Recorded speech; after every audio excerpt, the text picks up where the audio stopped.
mesdames et messieurs, bienvenue dans un nouvel épisode d'une vidéo sans vidéo. Je l'ai intitulé avec humour « Le fantasme du stylo-plume couché ». J'ai en effet lu à de nombreuses reprises dans les forums la question « Quand on n'utilise pas son stylo-plume et qu'il est bien entendu ancré, faut-il le maintenir à l'horizontale ou à la verticale ?» Et encore, à la verticale, il y a plume vers le haut ou plume vers le bas. Et quasiment tout le temps, la fin finit par « il faut le maintenir horizontal ». Alors oui, mine de rien, c'est une réponse qui paraît logique comme ça. En effet, c'est là où le stylo a le moins de chances de couler, et on peut espérer qu'il reste un peu d'encre qui va être encore en contact avec le feed, ce qui devrait aider la plume à ne pas trop sécher. Eh bien, de mon côté, je ne trouve pas que la réponse soit si évidente que ça. Je vais commencer par une question simple.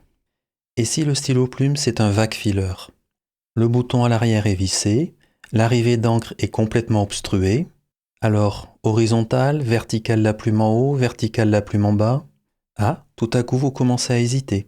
Tiens, mon Pilot Custom 823, vous préférez que je le mette à l'horizontale, à la verticale? Plume en haut, plume en bas? Eh bien sachez que personnellement je m'en fous, il ne sèche ni la plume en haut ni la plume en bas et il ne fuit ni à l'horizontale ni à la verticale, plume en haut ou plume en bas. Vous faites ce que vous voulez, il ne se passera rien. Tiens, allez, pour m'amuser, j'ai mis mon Asvine Vac 200, la tête en bas avec la plume en bas. Je suis mais alors vraiment pas du tout inquiet.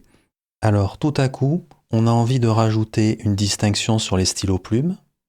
Alors il faut mettre tous les stylos-plumes à l'horizontale, sauf que pour les vac fillers, vous faites ce que vous voulez. Je rajoute un nouveau point. Je prends mon petit cartable pour aller au boulot. Je mets mes stylos-plumes comment? Horizontal, vertical plume en bas, vertical plume en haut. La réponse est très simple et va vous être donnée par le clip des stylos. Ça sera vertical, plume en haut. Du coup, vous mettez votre petit cartable de côté le vendredi soir, un petit lundi 11 novembre et on revient au boulot avec son petit cartable le mardi, 3 jours plus tard. Et vous avez laissé votre stylo-plume avec la plume orientée vers le haut. Eh bien, si votre stylo-plume a été fait correctement, il doit redémarrer tranquillement le mardi. Je pourrais m'amuser à donner de nombreux exemples comme ça. Un stylo-plume qui est correctement fait et qui n'a pas de défaut doit pouvoir rester à l'horizontale, à la verticale plume en haut sans que la plume sèche et à la verticale plume en bas sans que l'encre coule. Sinon, le stylo-plume a un défaut. Tout ça pour dire, quand vous recevez un stylo-plume, vérifiez qu'il ne fuit pas si la plume est en bas et qu'il ne sèche pas, disons, dans les 2-3 jours qui suivent si la plume est en haut. Et il y a une raison importante à ces deux points. Si la plume sèche quand la plume est mise à la verticale vers le haut, c'est que, quoi qu'il arrive, la plume est mal isolée. Si maintenant l'encre coule quand la plume est en bas, je rappelle que vous écrivez avec un stylo à 45 degrés, donc avec la plume en bas. Ceci aura donc un impact sur l'afflux d'encre quand vous écrivez, et ceci même si le stylo ne coule pas quand il est sans rien faire à 45 degrés. Sachez qu'il n'existe aucune interdiction de mettre son stylo plume avec la plume vers le bas. Si l'encre coule systématiquement dans le capuchon, c'est un défaut du stylo. Si votre stylo plume a un défaut, il vaut mieux que vous le sachiez et donc que vous ayez fait le test avant toute chose.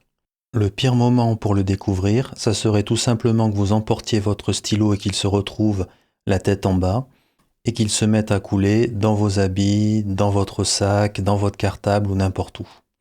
Et c'est bien pour toutes ces raisons que personnellement, pour les stylos que j'utilise régulièrement, mon porte-stylo est vertical.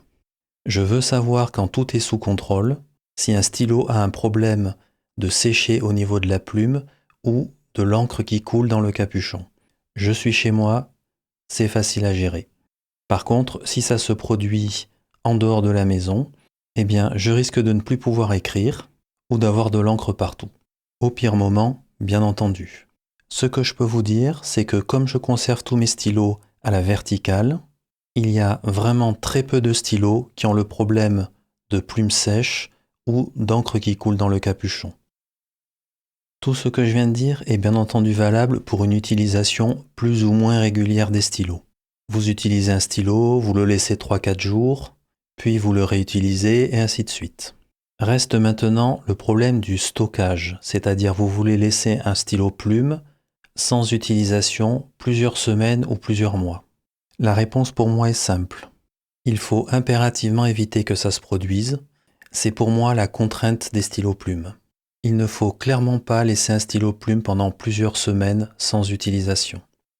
Donc horizontal ou vertical, pour moi la réponse n'est pas si évidente.